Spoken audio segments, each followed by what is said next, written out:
Made Sinta Susanti 241103135 1E. Om Swastiastu. Perkenalkan, nama saya Made Sinta Susanti dengan NIM 2411031325. Di sini saya akan menyampaikan pengetahuan saya tentang gerakan transformasi dari Ki Hajar Dewantara terkait perkembangan pendidikan sebelum dan sesudah kemerdekaan Indonesia. Nah, perjalanan pendidikan Indonesia dimulai dari zaman kolonial hingga saat ini. Berawal pada tahun 1854, beberapa bupati menginisiasi atau merencanakan pendirian sekolah-sekolah kabupaten, tetapi hanya diperuntukkan kepada mereka calon-calon pegawai. Tidak semua orang dapat mengenyam pendidikan pada saat itu. Salah satu orang pribumi yang bisa mendapatkan pendidikan secara berat saat itu adalah Ki Hajar Dewantara. Kemudian aktivis Ki Hajar Dewantara pada tahun 1908, beliau mengikuti organisasi Budi Utomo, di mana dengan mengikuti organisasi ini beliau berharap Indonesia dapat bebas dari cengkraman pemerintah kolonial Hindia Belanda pada saat itu. Kemudian pada tahun 1912, beliau bersama Dr. Wahidin Sudirohusudo dan Edwin Daus Dekker, beliau ini mendirikan organisasi Insight Parties dengan alasan Ki Hajar Dewantara ingin memajukan pendidikan bangsa Indonesia pada saat itu, karena bangsa ini sangat dikuasai oleh pemerintah Hindia Belanda, sementara penguasa pribumi ini hanyalah pembantu belaka pada saat itu.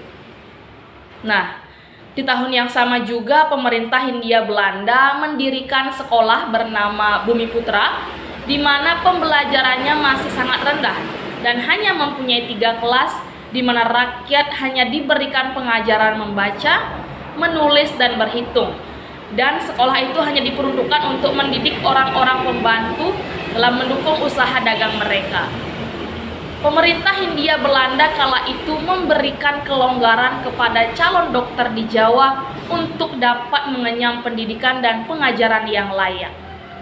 Kemudian pada tahun 1920, lahirlah cita-cita baru yang mengimpikan perubahan dalam pendidikan dan pengajaran, hingga pada tahun 1922 lahirlah Taman Siswa di Yogyakarta, di mana proses pembelajaran taman siswa memberikan materi-materi tambahan mengenai pendidikan kebangsaan dan budi pekerti, yang mana hal ini dijadikan sebagai sebuah gerbang emas kemerdekaan dan kebebasan kebudayaan bangsa. Taman Siswa hadir sebagai jiwa rakyat untuk merdeka dan bebas.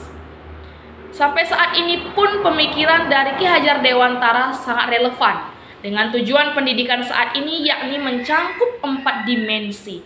Ada tujuan jasmani, akal, rohani, dan sosial, sehingga atas pemikiran beliau yang memperjuangkan kemerdekaan Indonesia dan pendidikan bangsa Indonesia, maka tanggal lahir beliau dijadikan sebagai Hari Pendidikan Nasional, yang mana beliau lahir pada tanggal 2 Mei 1889.